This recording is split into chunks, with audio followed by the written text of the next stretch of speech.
untuk berdoa saat teduh.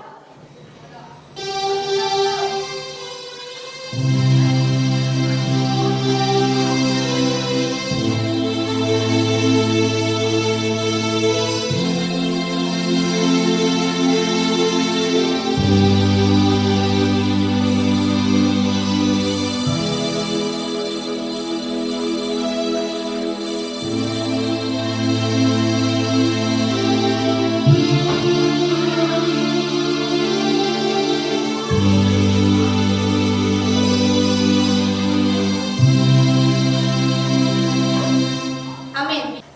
Teman-teman yang ada di rumah, saya undang untuk bangkit berdiri. Mari kita angkat lagu pujian hari ini.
Terima kasih Bapak, terima kasih Roh Kudus atas penyertaan-Mu selama hidup kami ini Tuhan. Tuhan, kami telah memulai ibadah kami Tuhan, berkati kami, bimbing kami Tuhan dalam memulai ibadah kami hingga akhir ibadah kami Tuhan. Tuhan, sertailah kami selalu Tuhan. Dalam nama Tuhan Yesus kami sudah berdoa dan mengucap syukur. Amin. Teman-teman, mari kita angkat lagu pujian dari semua telah kau siapkan.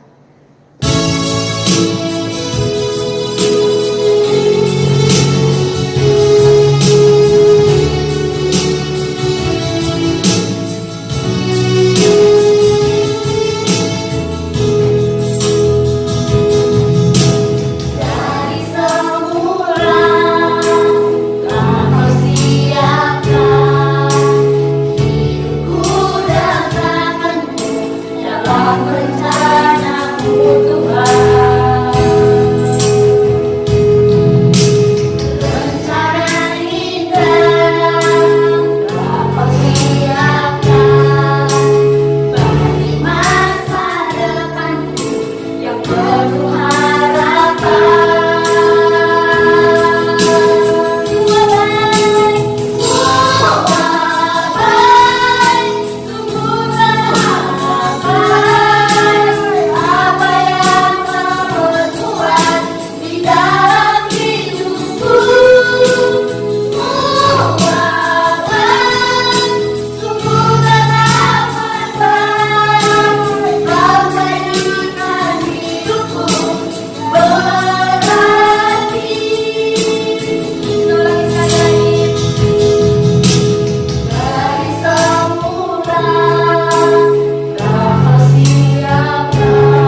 2, 3.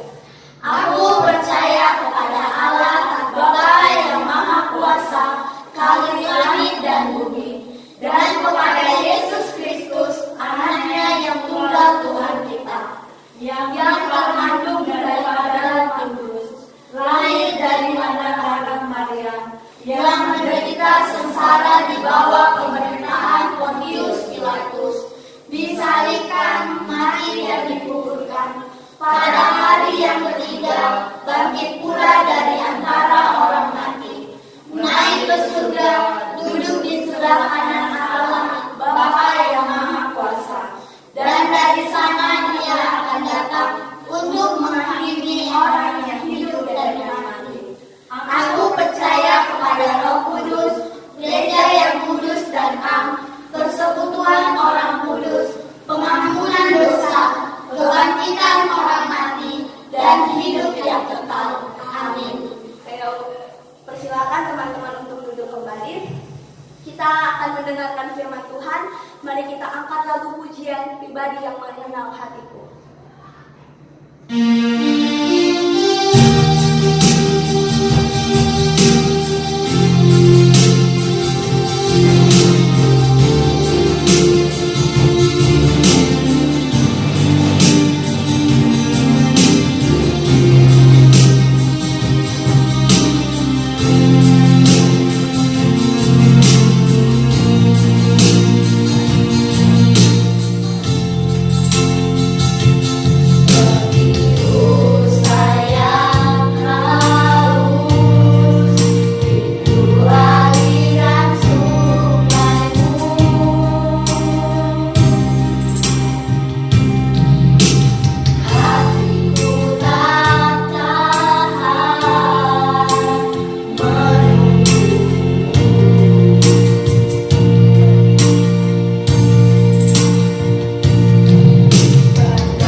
pagi semua adik-adik sekolah minggu dan PRMI Efesus Belawan.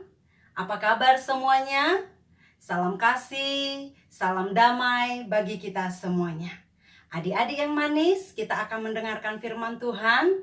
Ada baiknya kita mempersiapkan hati dan pikiran kita melalui kita berdoa terlebih dahulu. Mari kita bersatu di dalam doa.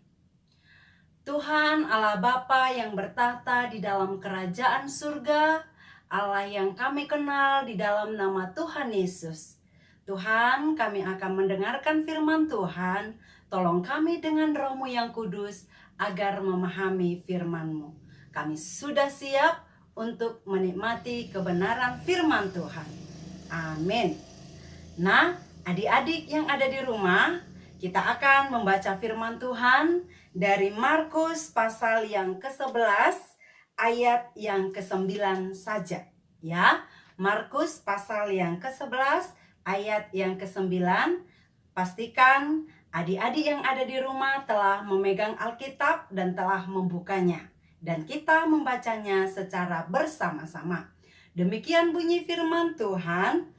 Orang-orang yang berjalan di depan Dan mereka yang mengikuti dari belakang berseru, Hosana, diberkatilah dia yang datang dalam nama Tuhan. Dilanjut dengan ayat yang ke-10, diberkatilah kerajaan yang datang, kerajaan Bapa kita Daud, Hosana di tempat yang maha tinggi. Nah, anak-anak sekolah minggu dan PRMI Efesus Belawan, minggu ini adalah sebuah peringatan, yaitu disebut dengan Minggu Palem, ya. Minggu Palem, semua orang-orang Kristen atau gereja-gereja merayakannya, yaitu disebut Minggu Palem. Apa itu yang dimaksud dengan Minggu Palem? Minggu Palem adalah minggu peringatan seminggu sebelum perayaan Paskah. Minggu peringatan seminggu sebelum perayaan Paskah. Jadi seluruh umat Kristen yang ada di dunia ini, termasuk gereja kita, merayakannya. Anak-anak, kalau demikian perayaan Paskah sudah dekat, ya kan? Seminggu lagi, berarti minggu depan kita sudah merayakan Paskah. Artinya, adik-adik yang ada di rumah jangan lupa tugas kalian, yaitu kita akan mempersiapkan perlengkapan-perlengkapan untuk lomba mewarnai ataupun lomba menghias telur Paskah. Mungkin adik-adik yang ada di rumah sudah ada yang mempersiapkannya ya. Adik-adik bisa juga mengerjakan di rumah masing-masing apabila membutuhkan waktu yang lama. Nah, kita lanjutkan anak-anak, bahwa pada masa itu Yesus dan murid-murid akan pergi ke Yerusalem untuk merayakan Paskah juga. Adik-adik, Paskah itu bukan hanya ada pada zaman sekarang, tetapi pada zaman dahulu perayaan Paskah sudah ada. Bagi orang-orang Israel, perayaan Paskah itu adalah memperingati akan kemenangan mereka dari perbudakan di Mesir. Adik-adik masih ingat kan beberapa minggu yang lalu Miss contoh menceritakan dengan singkat kepada kalian bagaimana orang-orang Mesir, bagaimana orang-orang Israel, suku-suku Israel itu diperbudak di Mesir, yang pada akhirnya Tuhan membawa mereka keluar dari sana dipimpin oleh seorang pemimpin yang bernama Musa. Jadi adik-adik sekolah minggu dan PRMI Efesus Belawan, mereka merayakan ini setiap tahun, merayakan kemenangan ini, dan semua orang yang perantau, orang-orang yang dahulunya tinggal di Yerusalem, mereka akan kembali Yerusalem tanah Kanaan, mereka akan kembali ke tempat itu. Kalau misalkan mereka ada di Indonesia, ada di Amerika, atau di mana saja, mereka akan pulang kampung. Seperti kita akan pulang kampung biasanya pada hari Natal ataupun pada Tahun Baru. Ada juga sih yang pulang kampung pada perayaan Paskah. Nah, anak-anak, Tuhan Yesus bersama dengan murid-muridnya hendak pergi ke Yerusalem untuk merayakan Paskah pada waktu itu. Dan juga sekaligus Tuhan Yesus akan mengalami penderitaan-penderitaan sebelum Paskah yang baru terjadi, yaitu kemenangannya atas kematian, di mana dia akan bangkit dari kematian. Anak-anak, sebelum mereka mendekati Yerusalem, atau ketika Tuhan Yesus dan murid-muridnya mendekati Yerusalem, Yesus menyuruh 2 muridnya untuk pergi ke desa terdekat, yaitu mereka di sana akan menemukan seekor keledai muda. Dan Tuhan Yesus meminta mereka agar membawanya kepada Yesus untuk ditunggangi. Adik-adik, seperti yang disampaikan oleh Tuhan Yesus benar-benar tergenapi dan terjadi. Ketika kedua muridnya ini pergi ke desa terdekat, mereka melihat keledai di sana dan mereka membawakannya kepada Tuhan Yesus. Nah, adik-adik, singkat cerita, lalu Tuhan Yesus masuk ke Yerusalem, dia menunggangi keledai tersebut. Dan apa yang terjadi, adik-adik? Semua orang yang sudah mendengarkan kabar tentang Tuhan Yesus, di mana Tuhan Yesus yang telah melakukan banyak-banyak mujizat. Adik-adik juga pernah mendengarkannya. ada orang lumpuh disembuhkan, ada orang buta disembuhkan, ada orang mati dibangkitkan, mujizat air menjadi anggur, dan juga Tuhan Yesus berjalan di atas air. Tuhan Yesus juga membuat mujizat di mana muridnya yang sebelumnya bernama Petrus itu menjala ikan dengan begitu banyak. Akhirnya Petrus mendapatkannya yang semalaman mereka tidak dapat. Tuhan Yesus lakukan itu, dan orang-orang rupa-rupanya sudah banyak mendengarkan itu. Dan ketika Tuhan Yesus memasuki Yerusalem, semua orang ada yang menyambutnya, mengeluk-elukkan Tuhan Yesus. Apa yang dimaksud dengan mengeluk-elukkan, anak-anak? Mengeluk-elukkan artinya adalah menyambut Yesus dengan gembira dan sorak-sorai. Kalau Alkitab mengatakan bahwa mereka mengambil daun palem, ya. Anak-anak bisa nanti searching di Google atau bisa melihat gambar yang ada di dalam video ini. Mereka mengambil daun palem dan mereka menyambut Tuhan Yesus. Mereka meletakkannya di tanah agar keledai yang ditunggang Tuhan Yesus melewatinya, melewati daun palem itu. Dan mereka menyambutnya. Hosana, dikatakan tadi pada ayat yang ke-9. Hosana, diberkatilah dia yang datang dalam nama Tuhan. Diberkatilah kerajaan yang datang, kerajaan Bapa kita Daud. Hosana di tempat yang maha tinggi. Adik-adik, perhatikan video ini. Bagaimana mereka dengan sorak-sorai melamba-lambaikan daun palem. Dan bahkan ada yang melambaikan dengan baju, dengan jubah mereka. Mereka sambil memuji-muji Tuhan. Nah, anak-anak yang terkasih di dalam nama Tuhan Yesus, mengapa daun palem yang diambil oleh orang-orang Yerusalem pada waktu itu ada maknanya, anak-anak, ya? Daun palem itu berwarna apa? Ya, berwarna hijau. Hijau itu artinya adalah kesejukan, kedamaian, ya. Kalau kita memperhatikan warna hijau, mata kita menjadi segar, artinya ada kedamaian di sana.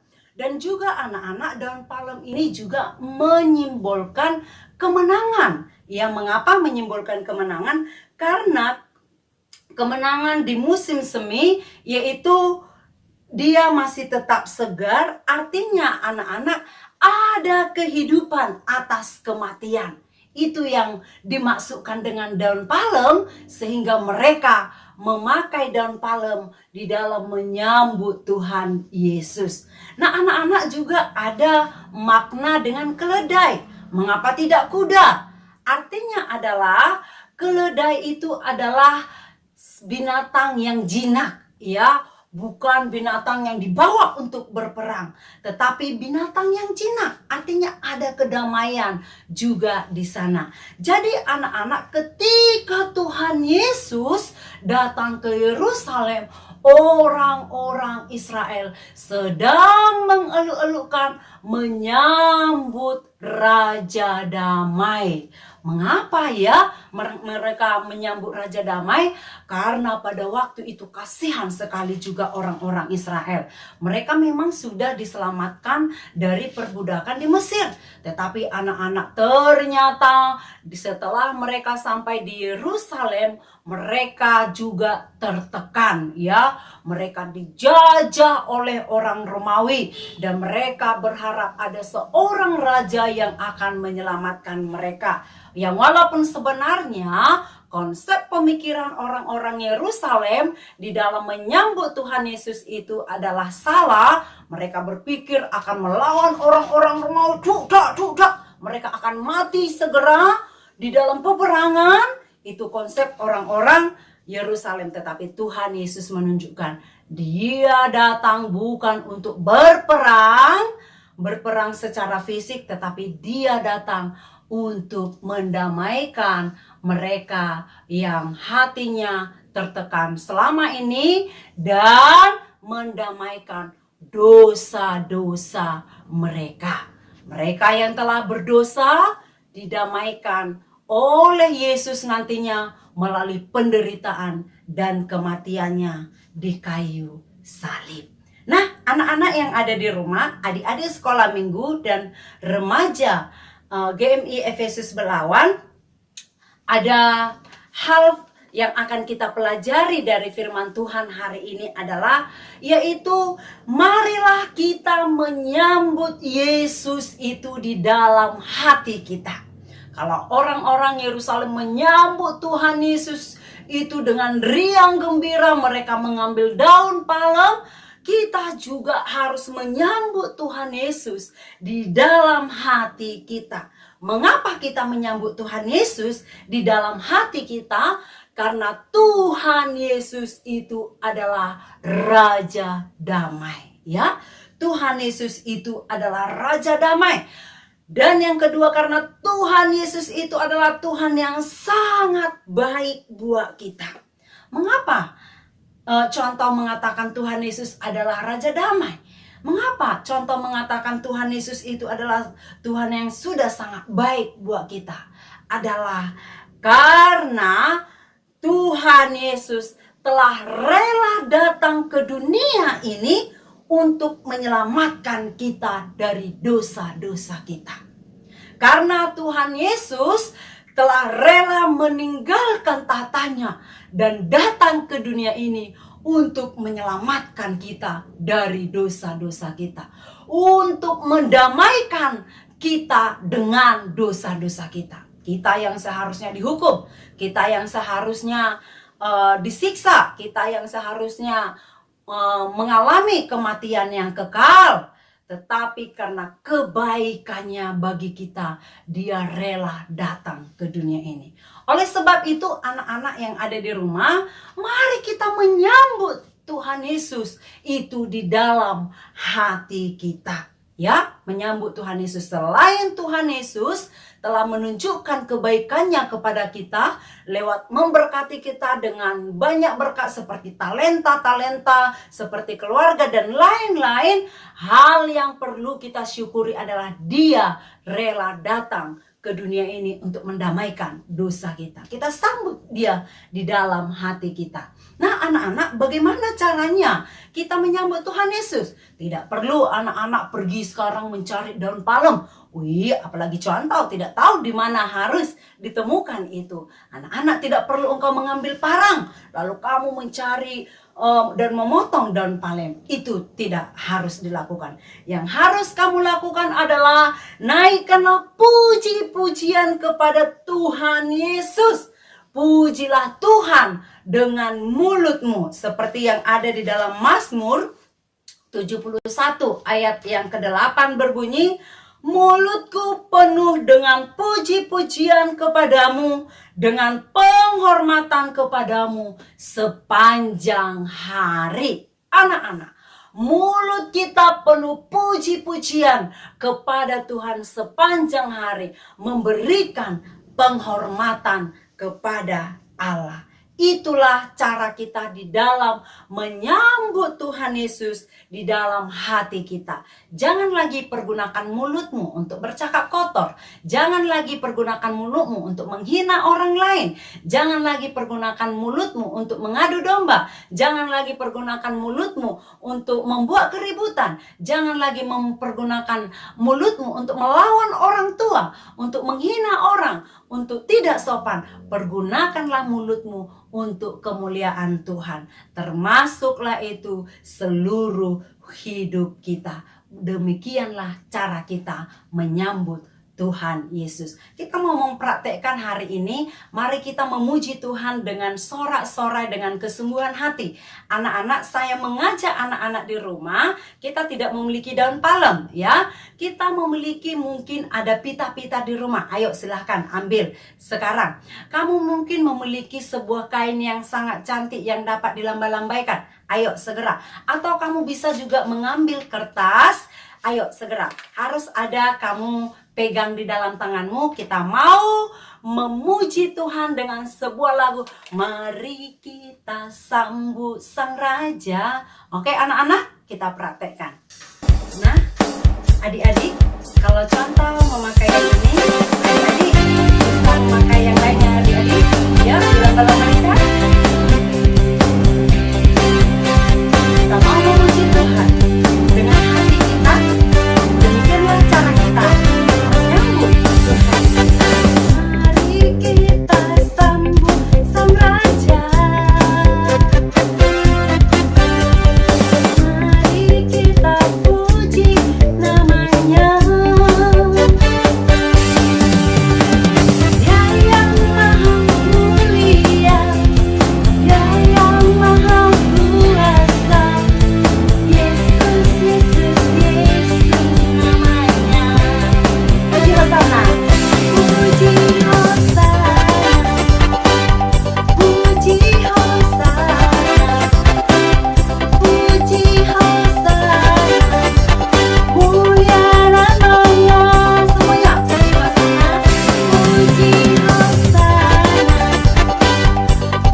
kita mempraktekkan firman Tuhan ini, ingat nak, tubuhmu diciptakan Tuhan, mulutmu diciptakan Tuhan untuk memuji dan mempermuliakan Tuhan. Jangan pernah bosan-bosan untuk memuji dan mempermuliakan Tuhan dengan suaramu, dengan hidupmu, dan tingkah lakumu. Amin. Mari kita bersatu di dalam doa. Tuhan Yesus, kami menyambut Tuhan Yesus di dalam hati kami.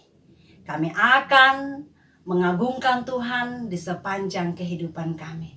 Untuk membuktikan kalau kami bersyukur akan kehadiran Tuhan datang ke dunia ini mendamaikan dosa-dosa kami. Tuhan Yesus, biarlah firman-Mu ini boleh tinggal hidup di dalam kehidupan kami. Amin. Terima kasih untuk firman Tuhan yang telah disampaikan oleh hamba-Nya.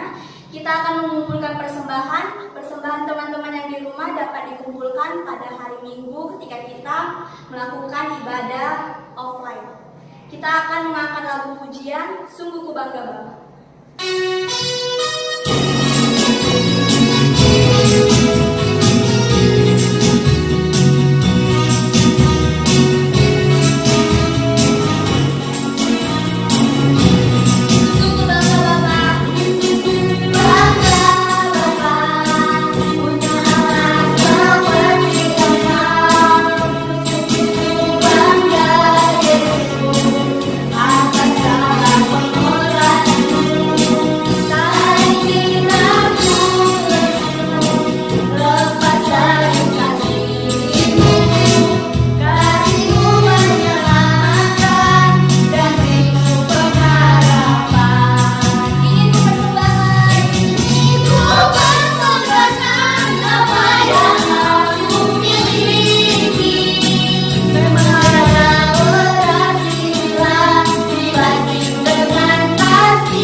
dalam doa.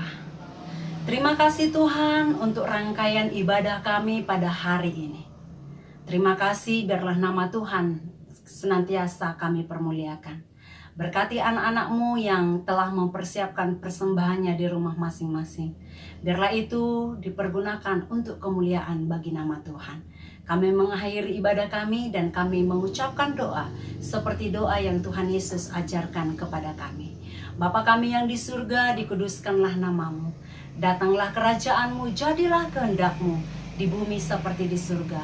Berikanlah kami pada hari ini makanan kami yang secukupnya, dan ampunilah kami akan kesalahan kami, seperti kami juga mengampuni orang yang bersalah kepada kami. Dan janganlah membawa kami ke dalam pencobaan, tetapi lepaskanlah kami daripada yang jahat, karena Engkaulah yang empunya kerajaan dan kuasa dan kemuliaan sampai selama-lamanya. Amin.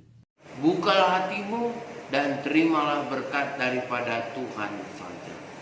Kasih karunia Allah Bapa dan kasih setia daripada Tuhan Yesus Kristus serta persekutuan di dalam Roh-Nya yang kudus menyertai hidupmu hari ini, besok, bahkan sampai selama-lamanya. Amin. Oh.